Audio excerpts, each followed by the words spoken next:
still required to have hose lines to go in and put the heat out of the fire. 600 degrees has to make a difference, right? You can feel that, can't you? Of course it does. It means it makes a difference between us being able to work on our feet or having to work down on our knees. It was basically a lot more manageable for us to work in there. To protect yourself against fires, know your escape routes long before a fire threatens you or your property. Be aware of fire prevention and fire suppression techniques. Have an evacuation plan and practice that plan so that if disaster strikes, you'll be ready. Join us next time as we pit man's ingenuity against nature's fury on Weatherproof. Weeknights 8, 7 Central, the Weather Channel, primed for excitement. And now, your local on the 8s.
Up with Al and your weather today. Weekday mornings from 6 to 11 on the Weather Channel. Tonight, we're tracking the threat for severe weather across parts of the Mid-South. Tornadoes, hail, high winds, and Dr. Greg Forbes with his exclusive Torcon Index. That's next on Weather Center. Tonight, the science behind the deadly New Zealand earthquake. It all collapsed. The two factors that made this one so much worse. And we'll have your eyewitness videos, including more thunder snow. And a look at a sundog. The best of the best tonight on Weather Center.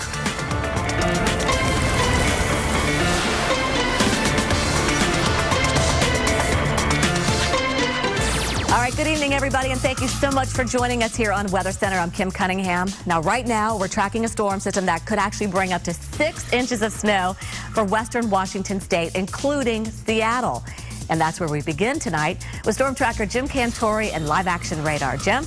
Yeah, and it's not just Seattle, Kim, we're looking at Portland as well, even to the beaches of Oregon here. We're talking about accumulating snow. And we'll kind of put this into perspective a little bit later on of how rare that is to have that type of snowfall this late in the season here. But let's talk about what we got set up, because this is just the beginning. Believe me, we got several days of fun for the Northwest. And stick around at 10:30 tonight. We're going to talk to Clifford Mass from the University of Washington. Always great to get his perspective on the Pacific Northwest, as he is the master of this area. All right, now moist onshore flow coming in. We've seen bands of snow affect Seattle today. It's been raining in Portland with that onshore flow, but we still haven't dealt with the Arctic front yet. That comes in tomorrow, blows down through both of these areas, and we'll have a whole different commute for many of you as we go through tomorrow. So obviously, to be proactive, the Weather Service has got winter storm warnings out, not only for the mountains, but you'll notice that Portland and Seattle, as well as the coast, are included in these winter storm warnings. So yeah, this is pretty rare here, folks, when we start taking a look at this, and we start taking a look certainly at the kind of snowfall we could deal with. Oh boy, look at this. This is, I believe, a camera off of Interstate 90. I believe it is closed right now from mile marker 34 to mile marker 71 in both directions because of these snow bands that have come on through. We will see more of these as we go on through the next 24 to 36 hours, that's for sure. Well, we want to bring you the latest from New Zealand right now. We're still, obviously, they're searching for survivors after that deadly earthquake. Emergency services are overwhelmed, and the toll could continue to rise. The Prime Minister's words are chilling.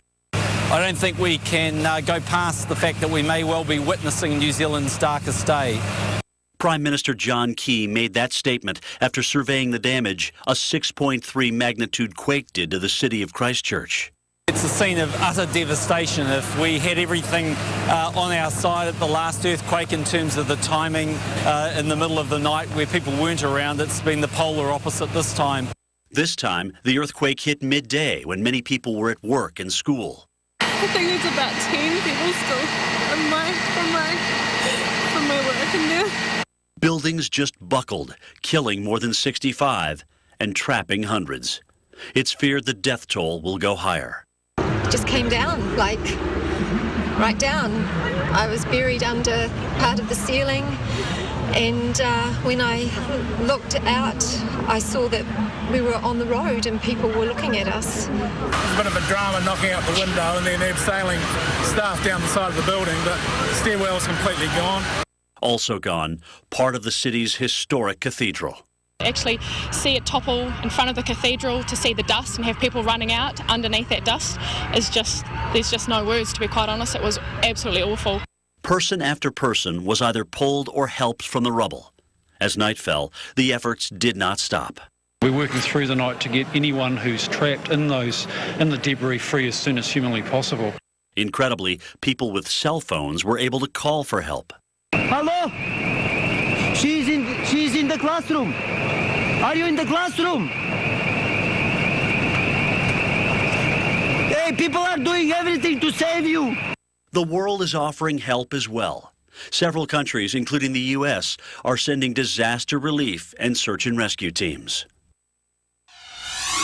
All right, guys, again, just a sad situation out there in New Zealand. Our hearts going out to those folks. Here in Seattle tonight, you can see partly cloudy conditions. Certainly kind of an ominous look to the cloud cover in through here. It is currently 36 degrees. We've had snow showers from time to time since about 2 o'clock this afternoon, but believe me, the party has not even gotten started yet. We haven't even seen the Arctic front come on through, and that's when I think it's going to get interesting, especially for tomorrow night's rush, not only in Seattle, but also into Portland. Like the East, especially in the southern cities, where we've been warm for a while. It's going to take a while to cool down the asphalt, but if we can get heavier enhanced precipitation rates, that's when I think it's going to get really interesting. So there you see that Arctic front going on in toward Wednesday. That's certainly the big day. That's going to continue to plow on down toward the south. Breezy into San Francisco. Snow certainly in the higher elevations of the hills north of San Francisco and all the way up through Oregon. As I showed you earlier, winter storm warnings all the way to the coast of Oregon and Washington State and through here. Cool and dry in the southwestern part of the country. 39 degrees as we take you on over toward Boise. So again, rain and snow showers will be mostly snow by the afternoon, and some of these intense bands of snow could make, as we mentioned, Kim, an interesting rush hour for both Seattle and Portland tomorrow night. We'll be on top of it. Thanks, Jimmy. All right, so to come on Weather Center, we're going to show you why this whole week is primed for severe weather. We're going to detail the immediate and extended threat and why this February is underachieving when it actually comes to severe storms, and also an update on the deadly 6.3 earthquake. Homeowners, rates have been going up, but you can still refinance to a fixed rate as low as 4.5% at LendingTree.com, where customers save an average of $293 a month. Call LendingTree at 1-800-800-8733 today. A high-flow exhaust delivers more power. Electric power steering delivers a precise way of using it. The powerful Acura TL. Take advantage of attractive lease rates on the 2011 Acura TL for well-qualified customers. If you got worries, then you're like me. Don't worry now, I won't hurt you. And if you got worries, then you're like me. Don't worry now, I won't desert you. When it comes to the things you care about, leave nothing to chance. Travelers, insurance for auto and home. Call or click now for an agent or quote. New Maxwell House International Cappuccinos.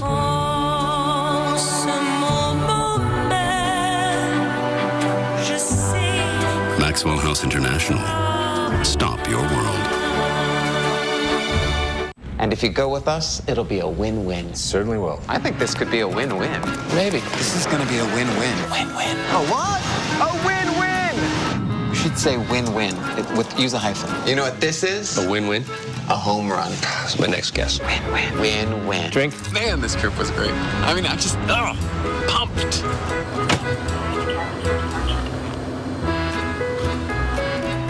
We know why you fly. We're American Airlines. Introducing DeliFresh, fresh refrigerated food for dogs. DeliFresh is an all-natural meal of fresh meats and vegetables with no preservatives or byproducts. Find it in the refrigerator at your local pet store. DeliFresh, dog food redefined.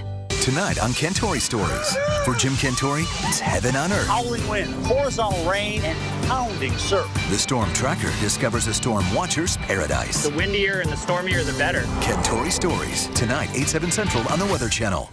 Great stories, great shows. The Weather Channel. Prime for excitement. And now, your local on the 8s.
All right, winter and spring will collide in a hybrid storm that over 65 million people will feel.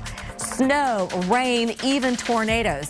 And we look at who's in the danger zone in tonight's Forbes Factor.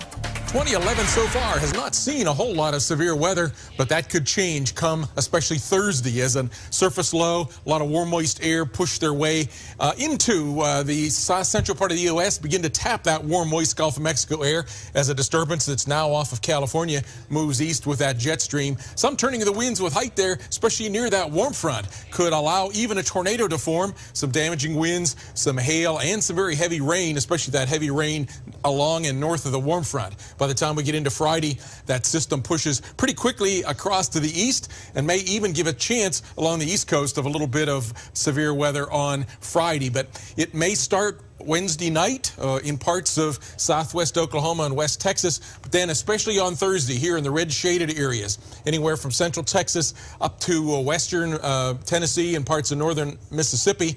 The core of the tornado threat probably across parts of Arkansas down into the Texarkana area. Overnight in the darker red shaded areas, a chance that some isolated damaging wind gusts in particular may move across Tennessee and all the way perhaps to near Atlanta.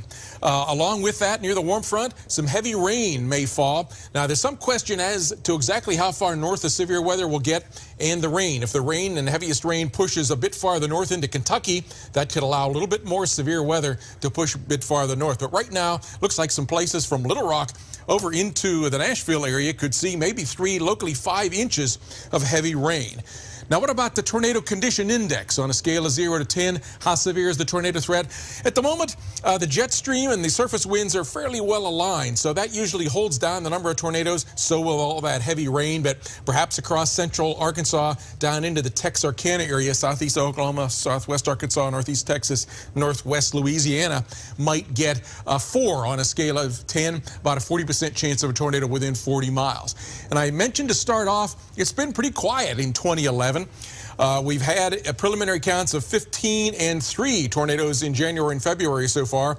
Those are well below average compared to what we expect in the past 10 years. And the year-to-date thus far, we've had just 18, which is 61% below average. We would normally have had 46 in those past 10 years. March usually shows a ramp-up, averaging 83 in the past 10 years. And then May, more than 300. That usually is the most active month. So severe weather season, it looks like it's about to begin. Back to you. And with a severe weather outbreak possible this week, how can you stay safe? Well, meteorologist Mark Elliott is live at the Digital Media Center with more on actually how you can track weather in your neighborhood. Mark? That's right, Kim. Welcome to spring, right? This weather is going to be dangerous, and Weather.com wants to try to keep you safe. There is an article right on the homepage, the first one.